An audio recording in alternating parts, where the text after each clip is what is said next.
પંચમહાલમાંથી ઝડપાઈ છે લાખોની કિંમતની વેલ માછલીની ઉલટી। પંચમહાલના ગોધરામાંથી પોલીસે બાતમીના આધારે શહેરની બામરોલી ચોકડી પર વોચ ગોઠવી, જેમાં એક શંકાસ્પદ એક્ટિવાને રોકીને તપાસ કરવામાં આવી, જેમાં તેની ડેકીમાંથી પીળા રંગની થેલીમાંથી એમ્બર ગ્રીસ મળી આવ્યું।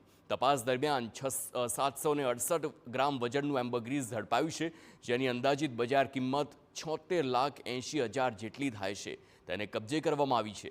આરોપી ગ્રાહક શોધી રહ્યો હતો અને ત્યાં બાતમીના આધારે આરોપીને ઝડપી પાડવામાં આવ્યો।